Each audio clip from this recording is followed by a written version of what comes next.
প্রিয় ছাত্রছাত্রীরা, সকলকে স্বাগত জানাচ্ছি আমাদের অ্যাম্বিশন ভাইবসের সম্পূর্ণ নতুন একটা আলোচনা পর্বে।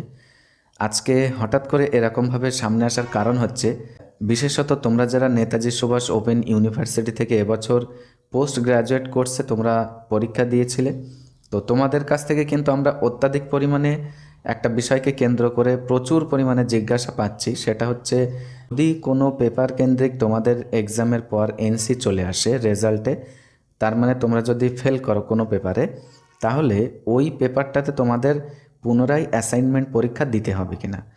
তো দেখো, এই বিষয়টাকে কেন্দ্র করে আজকে সামনে আসা, এবং আশা করি তোমাদের সমস্ত রকম ডাউট কিন্তু ক্লিয়ার হবে সিম্পলি।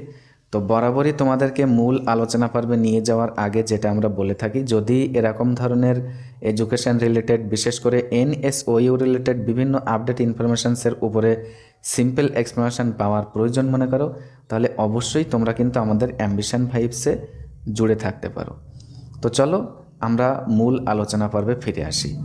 দেখো, যারা তোমরা বিশেষত এবছর এক্সাম দিয়েছো, তারা এনসি কী জিনিস তোমরা জানো, কিন্তু অনেকেই যারা আমাদেরকে রেগুলারলি ফলো করে থাকো, যারা তোমরা জানো না যে এনসিটা কি, রেজাল্টে কখন এনসি চলে আসে, তো তাদের জন্য একবার আমি রিপিট করছি। জাস্ট দেখো, এনসি হচ্ছে তোমাদের পোস্ট গ্র্যাজুয়েট কোর্সের এই সেশনে পেতে হয় এখানে 40%, 100-এর মধ্যে। তো 100-এর মধ্যে মনে করো 40%-এর নিচে হয়ে গেল কারোর রেজাল্ট কোনো একটা পেপার কেন্দ্রিক, সেক্ষেত্রে ওই পেপারটাতে ফেল হয়ে গেল। তো এনএসওইউ এর আন্ডারে কোনো পেপারে ফেল করা, এ কথার অর্থই হচ্ছে এনসি পাওয়া। দেখো, এখন আমাদের মূল আলোচনা পর্বে আসা যাক।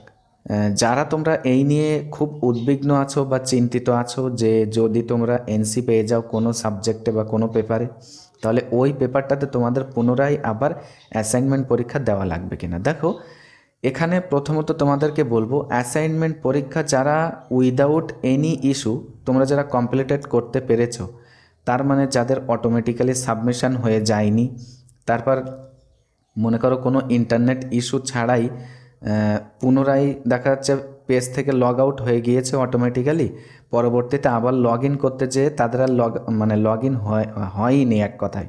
তো এই ক্ষেত্রে যদি কোনো সমস্যার সম্মুখীন না হয়ে, তার মানে এই সমস্ত যে প্রবলেমগুলো আমি বললাম, এই সমস্ত প্রবলেমগুলো যারা তোমরা ফেস না করেই একদম সাকসেসফুলি অ্যাসাইনমেন্ট সাবমিশন তোমরা করতে পেরেছিলে, তো সেক্ষেত্রে ওই পেপারের থিওরি এক্সামে যদি তোমাদের এনসি বা ফেল হয়ে যায়, তাহলে সেক্ষেত্রে কিন্তু তোমাদের ওই পেপারটা যখন আবার সাপ্লিমেন্টে এক্সাম দেবে, তখন কিন্তু তোমাদের আবার পুনরায় অ্যাসাইনমেন্ট পরীক্ষা দেওয়ার কোনো প্রয়োজন নেই। কিন্তু যদি তোমাদের অ্যাসাইনমেন্ট পরীক্ষাটা মানে সম্পূর্ণ না হয়ে থাকে, তাহলে কিন্তু পরবর্তীতে আবার অ্যাসাইনমেন্ট পরীক্ষা দিতে হবে ওই পেপারটাতে। কারণ একটা পেপারে থিওরি এক্সাম অতক্ষণ পর্যন্ত কমপ্লিটেড হবে না যতক্ষণ না তোমরা অ্যাসাইনমেন্ট কমপ্লিট করছো।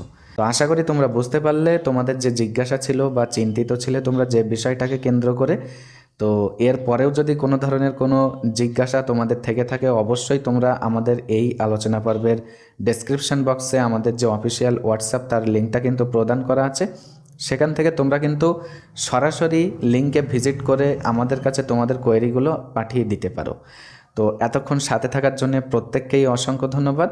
দেখা হবে নেক্সট একটি আলোচনা পর্বের মধ্য দিয়ে।